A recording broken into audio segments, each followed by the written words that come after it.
Okay, hello all viewers of the Amber Army YouTube channel. This is Taff, this is Taff's Word, but this is Taff's Word on football. Obviously, predominantly my blogs are about Newport County and everything to do with my club, and sometimes about Wales. But every now and again I take time out to talk about pressing matters in the game that we all love, the absolutely beautiful game that is football. And a lot of the time I talk about things that the game could be doing to improve. But then at the same time talk about things that could be bringing the game down. And unfortunately this blog is of the latter there, basically talking about the influence that football agents have on players and have on clubs and have on the game in general, and the financial implications of them being in the game. Now, my understanding of having an agent, now, when you're in a high profile sort of occupation, when you're in the public eye, for example, when you're needing some kind of representation, you find an agent is useful. Like show business, all that, any kind of sports stars, they tend to have an agent to represent them, to make sure they are getting a deal that they deserve, and that is what an agent's purpose is. And what the individual will pay them for that is sometimes along the lines of 10% of the wage that they're earning.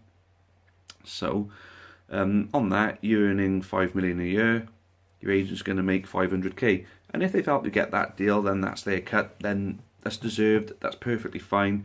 I can't see any problem with that. Now, you bring to agents in football. Now, agent fees, now they take their cut from players' wages. You get an agent fee associated with the renegotiation of a player's contract at the club, and then you also get agent fees for being part of a transfer from one club to another. Now, agents make considerable amounts of money, and it is starting to get to the point where it's beyond stupid, and agents are earning tens of millions on a single player moving from one club to another.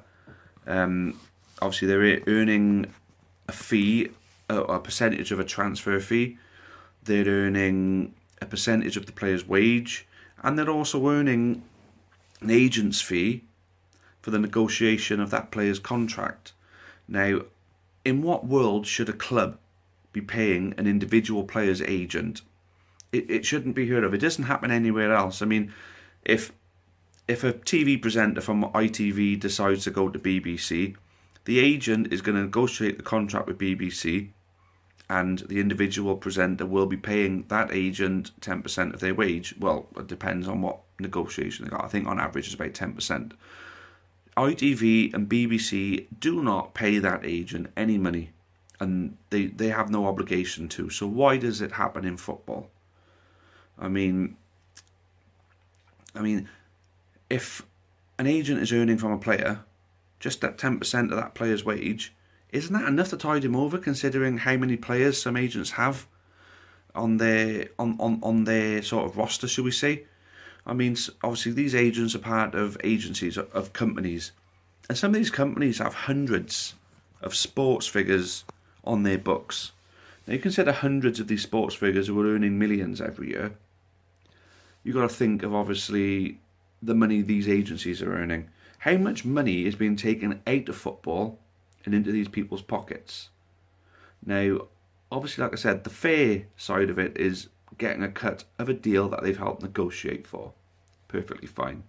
Then getting another fee on top of that from a club. Then getting another fee on top of that from obviously whatever transfer fee might be involved if it is a move from one club to another.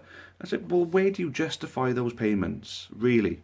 There's no justification to it at all, right? And what you tend to find is that the money for a football agent is in a player moving from one club to another, because not only do they get a share of the transfer fee, but they get a nice little agent fee for setting up the contract for the player, and the club have to pay that, and it's just preposterous. That is, it's unbelievable. I can't understand it for a second, how a club pays an agent who represents an individual. Now, if that agent sets up deals like endorsement deals and things like that, get a cut of that, no problem. I just don't understand how a club has to pay an agent. Now, I'm going to run through some examples I've got here now, right? Now, look at this, right? The first example I've got is one of the most defining moves of that particular era was Ashley Cole's move from Arsenal to Chelsea, and his agent was Jonathan Barnett, who must have made considerable amounts of money in orchestrating this deal, because it was an illegal meeting set up between Barnett, Cole, Mourinho, and a representative from Chelsea. It ended up getting at the point, it was that bad that Jonathan Barnett had his licence suspended for 18 months. Chelsea incurred a 3-point deduction. The manager Mourinho was fined. In total, £700,000 worth of fines thrown out between Mourinho, Cole, Barnett and Chelsea Football Club. All because they set up an illegal meeting while Ashley Cole was still contracted to Arsenal. That is as good as tapping up as it comes, really, isn't it? And rightly so, all parties were penalised for it. Look at Raheem Sterling's move from Liverpool to Man City, which was very much an agent-orchestrated transfer, as I mentioned before. Raheem Sterling moved from QPR to Liverpool as a youngster, worked through Liverpool's development team, got into the first team, made a real name for himself in a nearly championship winning season for Liverpool, and after another season then all of a sudden, bang, don't want to be here anymore. Well, why? You've done so well at this club, you're building yourself on this club, why move?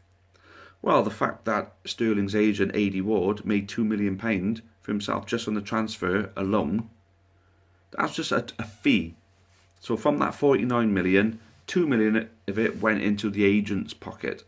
Then we don't know what contract was negotiated, exact terms of that contract. We don't know exactly what it is. We know roughly Raheem Sterling is going to be on £150,000 to £200,000 a week, which A.D. Ward will be getting a cut of. So fair enough, he gets that deal for his club, for his player, I mean, and yeah, he's entitled to get a cut of it. But agents are pinning clubs into a corner and making them pay this. Oh, I'll just convince my player to go elsewhere then, shall I? I mean, it's not on, is it? I mean, that's just one A.D. Ward. Obviously, Saido Berahino was also his client, and look at the trouble that he had, which eventually led to him dropping A.D. Ward. So what kind of influence did Ward have on Berahino? Then what influence did he have on Sterling? The money is in getting the players to transfer from one club to another, or they pin clubs into a corner, make them pay ridiculous amounts of money to these players, and then they get a nice little cut of that, don't they? Paul Pogba is one of the worst ones, and it pretty much says it all. Mino Raiola, I think that's how you pronounce it anyway. I don't care about him anyway. Well, I do. I care about the money he's taken out of the game. 41 million he made on the Pogba transfer from Juventus to Man United alone. £41 million taken out of football into his pocket just from one transfer. And Pogba, who was kicked out of Man United a while ago, sold for a few £100,000, and then all of a sudden he wants to go back there. When he said he'd never go back, he's quoted as saying he'd never go back. All of a sudden, Man United willing to pay all that kind of money. Raiola's going to make an absolute fortune, and bang, Pogba's moved to Man United, and he's pocketed £41 million. You telling me that he's had no influence on that? Come on. Wayne Rooney's agent, Paul Stretford, he's part of a agency called Proactive Sports Management. Apparently he's to blame for the whole Wayne Rooney saga at Man United. Ferguson blamed him for it.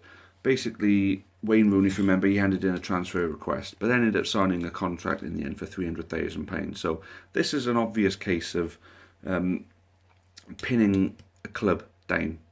Either let my player move for 50 million to whoever, so I can make a load of money, or pay him stupid amounts of money and give me a big fee for doing that, or you're going to lose this player who was an instrumental part of Man United's success at the time. So there, it's pretty obvious really, isn't it? I mean, I'm looking at this now. He tried to orchestrate. He was also banned in 2008 and fined 300k for misconduct, and then obviously this for me is misconduct. This is what should be misconduct. Football agents. Now, we're going on to one more now. There's a lot of different examples here. I'm just touching on a few, just to give you an look at the sort of research I've done into this. Right, Kia Jorbakian, I think that's how you pronounce it. I don't know. He's Iranian born, British/Canadian nationality, he proclaims himself as. He orchestrated the whole third party issue with Tevez and Mascherano when they went to West Ham in, when was it, 2008?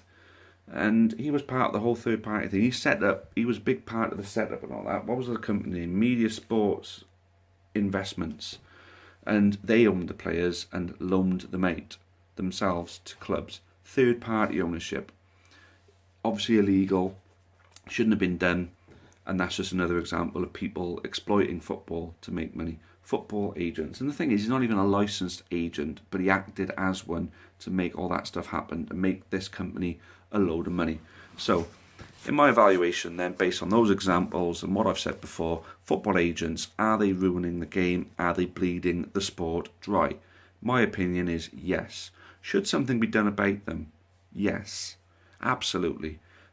Should there be a set of conduct, rules, conduct, a code of conduct, should I say, for agents to follow?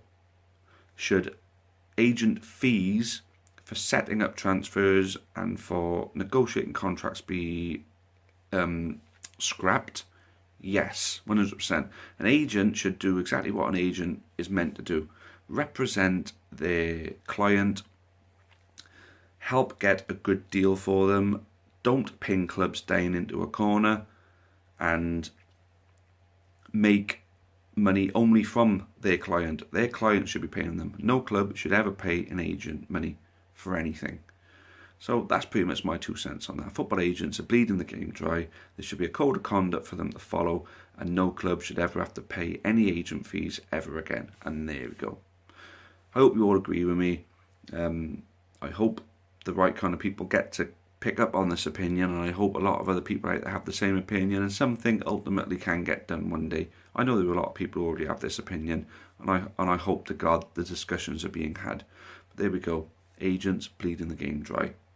Thanks very much for watching, and as always, cheerio for now.